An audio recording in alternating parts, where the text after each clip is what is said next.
Hello दोस्तों, मैं पुष्पेंद्र राजपूत आपका बहुत बहुत स्वागत करता हूं आज की इस वीडियो में। तो दोस्तों, आज हम बात करने वाले हैं कि बैगन की फसल में अधिक से अधिक उत्पादन कैसे लें। तो दोस्तों, वीडियो पर बने रहें, वीडियो को लास्ट तक ज़रूर देखें ताकि आप एक एक स्टेप जान सकें कि उसमें उत्पादन लेने के लिए बहुत छोटी छोटी चीज़ों का ध्यान रखना पड़ता है। तो उसमें आप गौर से आप अगर पूरा वीडियो देखते हैं तो ज़रूर आप कामयाब बिल्कुल ज़रूर होंगे। अधिक उत्पादन आप अपने आपके अगल बगल आजू बाजू में जिसने भी बैगन लगा रखे होंगे उससे कहीं आपका 20 से 30% ज़्यादा मार्जिन दे के जाएगा आपका बैगन, अगर आप इन कुछ टिप्स को फॉलो करते हैं। तो वीडियो को शुरू करते हैं। वीडियो को लाइक, सब्सक्राइब और शेयर ज़रूर करिएगा। तो दोस्तों, क्या करना है आपको, सबसे पहले जब आप रुपाई करते हैं तो बैगन की जब आप रुपाई करेंगे तो आप देख पा रहे होंगे ये गोबर की खाद है। गोबर की खाद इसमें ट्रांसप्लांट के समय पर आप देख पा रहे होंगे पची हुई पूरी तरह से सड़ी हुई गोबर की खाद है। इसको कम से कम 3 से 4 साल पुराना गोबर का खाद था। तो हमने इसको रुपाई के समय करीब 4 से 5 किलो एक मतलब आप हमारी भाषा में गुलहुआ इसको बोलते हैं हमारे लोकल एरिया में। तो एक गुलहुआ में लगभग हमने 2 से 3 प्लांट लगाए थे। कहीं कहीं पर 3 प्लांट, नहीं तो वो ऐसे तो हमने इसमें तो 3 लगा रखे हैं क्योंकि ये बिल्कुल जस्ट मेड़ के साइड का था। तो हमने कहा इससे कोई दिक्कत नहीं होगी। और जैसे ही आप इस पंक्ति पर देखेंगे तो आपको हर लाइन पर 2-2 बैगन की ही रुपाई मिलेगी।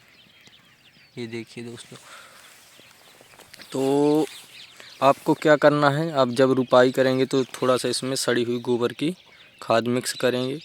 और इसके बाद मिक्स करने के बाद और जो बेसल डोज में आप फर्टिलाइज़र यूज करना चाहते हैं तो बेसल डोज देना बहुत ही ज़रूरी होता है बैगन के लिए, क्योंकि ये दोस्तों लंबे समय तक चलने वाली फसल है बैगन की। तो इसमें कंटिन्यू इसमें इसको माइक्रोन्यूट्रिएंट और ये जो सड़ी हुई गोबर की खाद ये इसको लंबे समय तक उपजाऊ बनाए रखने में कामयाब रहती है। तो दोस्तों, इतना करने के बाद जब आपका खेत पूरी तरह से तैयार हो जाए और इसकी जब आप जुताई करवाएंगे तो कम से कम 3 से 4 जुताई ज़रूर करवाइएगा कि ये जो आप मिट्टी देख रहे हैं ये पूरी तरह से भुरभुरी हो जाए। जब हमने दोस्तों इसमें टीपी किया था, मतलब ट्रांसप्लांट किया था, तो इसको हमने 4 से 5 बार इस खेत की जुताई करवाई थी। तो इसके बाद आपको क्या करना है दोस्तों, वीडियो थोड़ा सा लंबा ज़रूर होगा लेकिन आप स्टेप बाय स्टेप देखेंगे पूरा समझ में आएगा तो आप तभी बेहतर उत्पादन ले पाएंगे। और उनकी फसल की अपेक्षा आप देख पा रहे होंगे जैसे कि हमारे पेड़ में बहुत ही अच्छे फ्लावर और फल सेट हो रहे हैं। आप देख पा रहे होंगे छोटे छोटे पौधे हैं लेकिन इनमें बहुत ही शानदार फल देखने के लिए मिल रहा है। आपको दिखाऊं मैं, ये आप देख पा रहे होंगे हर पौधे पर लगभग बैगन सेट हो रहा है और फ्लावरिंग भी बहुत बढ़िया आ रही है। देख लीजिए आप, बहुत ही बढ़िया, मतलब आप कहीं पर भी देखेंगे तो बहुत अच्छी फ्लावरिंग सेट हो रही है। ये नहीं कि मैं आपको बता बस रहा हूँ, आप खुद देख रहे होंगे अगर बहुत ही अच्छे फ्लावर सेट हो रहे हैं। तो फिर अब आपको क्या करना है दोस्तों कि जैसा इतना कर लिया आपने, फिर ट्रांसप्लांट के 15 से 20 दिन के बाद आपको एक फंगीसाइड लेना है और एक NPK 19-19 या 20-20 अपने हिसाब से किसी भी कंपनी, कोई बढ़िया सी कंपनी का आप इस्तेमाल कर सकते हैं। जिससे क्या होगा दोस्तों कि बैगन का पौधा जब बैठ जाएगा उसके बाद इसको ज़रूरत होती है नाइट्रोजन, फास्फोरस और पोटास की, जो दोस्तों इसको मदद करता है वृद्धि में इसकी। तो जैसे ही आप इसका NPK 19-19 का स्प्रे देते हैं उसके साथ में एक फंगीसाइड मिला देते हैं ताकि ये जो जड़ों के नीचे कुछ फंगस की बीमारी आ जाती है तो उससे आप बिल्कुल हो जाएंगे कि उसमें बिल्कुल भी आपको फंगस का अटैक देखने के लिए नहीं मिलेगा। हमारे आप देख पा रहे हैं कम से कम 2 एकड़ के प्लॉट में हमारे मुश्किल से 5 से 6 पौधे ही उसका शिकार हुए हैं, जो जड़ गड़न सड़ जाती है जिससे।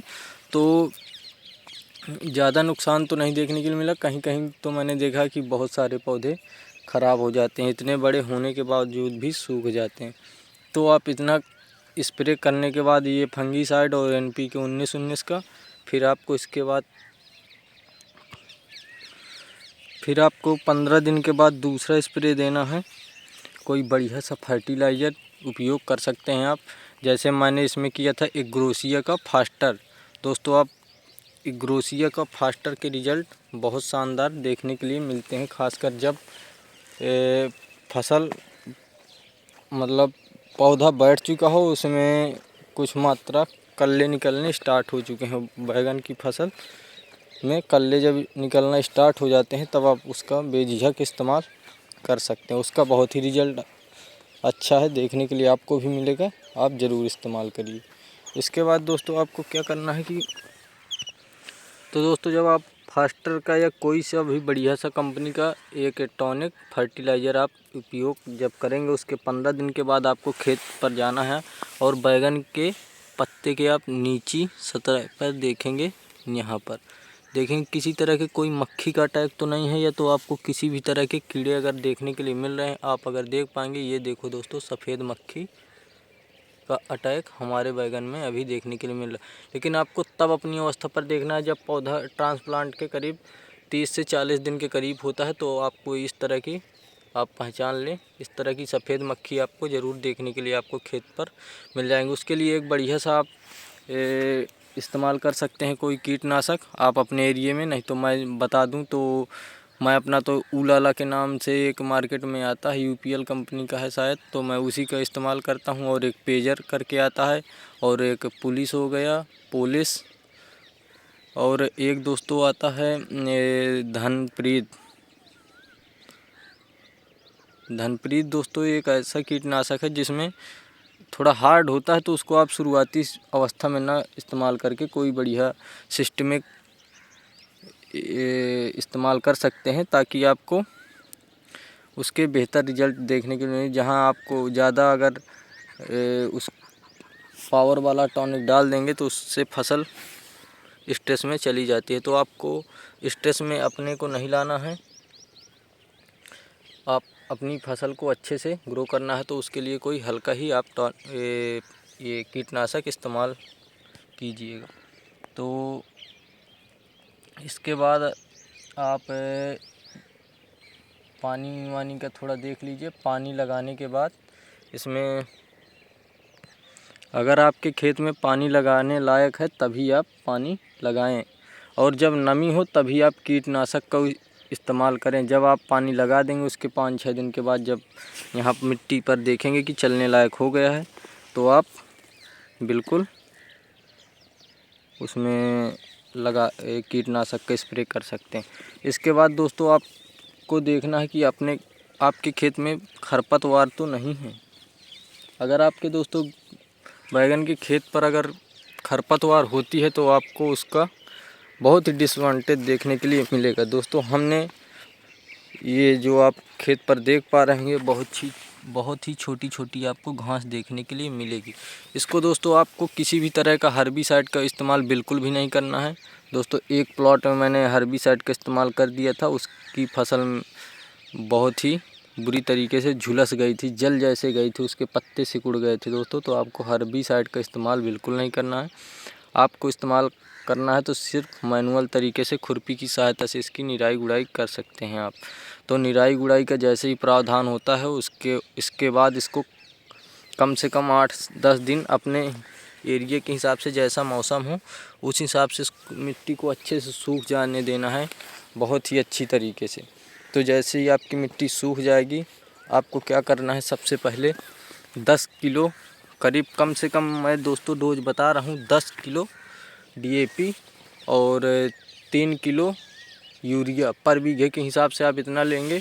और जैसे कि आप थोड़ा मैं आइडिया आपको बता दे रहा हूँ, इतना लगभग हर पेड़ के नीचे आपको ऐसे करके ऐसे थोड़ा दूर मतलब 1-1 बीता की दूरी पर आपको इस बैगन के पौधों के नीचे आपको दे देना है। आप जैसे ही इतना करेंगे तो आप, और दोस्तों ये जब आप खाद डालेंगे तो पानी जब लगाना होगा बिल्कुल तभी डालेंगे।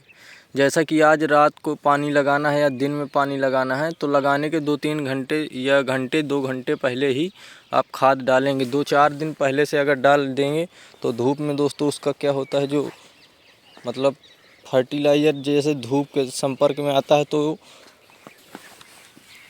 अब क्रिया करके दोस्तों वो उड़ जाता है, जो आपको आपकी फसल को पूरा नहीं मिल पाता, कुछ उसके माध्यम से निकल जाता है। तो आपको इन सब चीज़ों का थोड़ा थोड़ा ध्यान रखना है। और जैसे ही आपकी बैगन की फसल इस स्टेज पर आ जाएगी, फ्लावरिंग स्टेज पर, आपको क्या करना है, सबसे पहले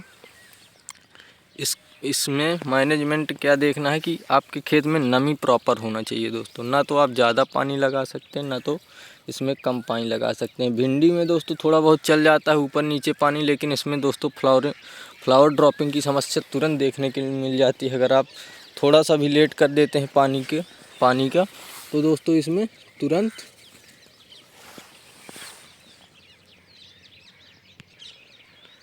फ्लावर ड्रॉपिंग की समस्या देखने के लिए मिल जाएगी। तो आपको इन सब चीज़ों का ध्यान देना है। और जैसे ही इस स्टेज पर आती है तो आपको बिना संकोच के 05234 और अगर सफ़ेद मक्खी का अटैक हो, और जो मैंने आपको पहले दिखाई थी, अभी मैं देखता हूँ कहीं कहीं पर अगर देखने के लिए मिलेगी तो मैं कोशिश करता हूँ आपको दिखाने की। ये देखो, अगर बैठी है आपको नहीं दिख रही होगी, बहुत ही छोटी नहीं दिख रही होगी दोस्तों, ब्लर हो जा रहा है। चलिए ठीक है, मैं आपको बगल में दिखा दूंगा। व्हाइट फ्लाई तो आप समझते ही होंगे, उसको नियंत्रण में लेना है। और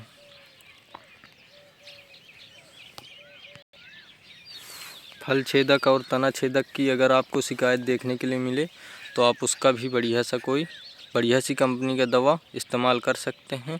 और ज़रूर करें, जैसे ही तना छेदक और फल छेदक देखने के लिए मिले तो आपको तुरंत स्प्रे करना ही करना है। क्योंकि दोस्तों फल छेदक और तना छेदक जो बैगन में लगता है, तो दोस्तों आप जैसा बैगन यहाँ देखेंगे, इस जगह पर फल मक्खी जो होती है दोस्तों यहाँ पर अटैक करती है। तो जैसे ही यहाँ पर अटैक कर देगी तो यहाँ से कीड़ा बन जाएगा, और ये धीरे धीरे करके नीचे तक ये पूरा तना में अंदर छेद करते करते आपको ऊपर से नहीं दिखेगा, और नीचे तक बिल्कुल यहाँ तक पहुँच के और इस पेड़ को पूरा डैमेज कर देगा, जिससे पेड़ पूरा सूख जाएगा। और इसके लक्षण ये हैं कि पहले थोड़ा थोड़ा सूखता है, इसके बाद पूरा पेड़ ही सूख जाता है। तो आपको इन सब चीज़ों का अगर आप इतना ध्यान देते हैं तो आप 100% औरों की बजाय आपको बहुत ही बढ़िया फ्रूटिंग और उत्पादन देखने के लिए मिलेगा। और जितना आपको उत्पादन मिलेगा उतना ही आप प्रॉफिट में जाएंगे। क्योंकि दोस्तों जब उत्पादन नहीं होगा तो आप प्रॉफिट ले ही नहीं सकते दोस्तों, क्योंकि उत्पादन जितना बढ़ेगा उतनी ही आपकी मुनाफा की बढ़ने की चांसेस ज़्यादा हो जाते हैं। तो दोस्तों इसका जब मैं अभी हार्वेस्टिंग किया है और अगले 2-3 दिन के अंदर आप देख रहे होंगे कुछ बैगन मेरे हार्वेस्टिंग के लिए तैयार हो आए हैं। तो ये 2-3 दिन में सब रेडी हो जाएंगे। तो इनकी 2-3 दिन बाद मैं हार्वेस्टिंग करूंगा, और ये पूरे 2 एकड़ की मैं जब हार्वेस्टिंग करूंगा तो आपको वीडियो के माध्यम से जानकारी दूंगा कि कितना बैगन निकला है और कितना क्या रेट रहा। तो दोस्तों चैनल को सब्सक्राइब करना ना भूलें, और मिलते हैं नेक्स्ट वीडियो में। तो जय हिंद दोस्तों।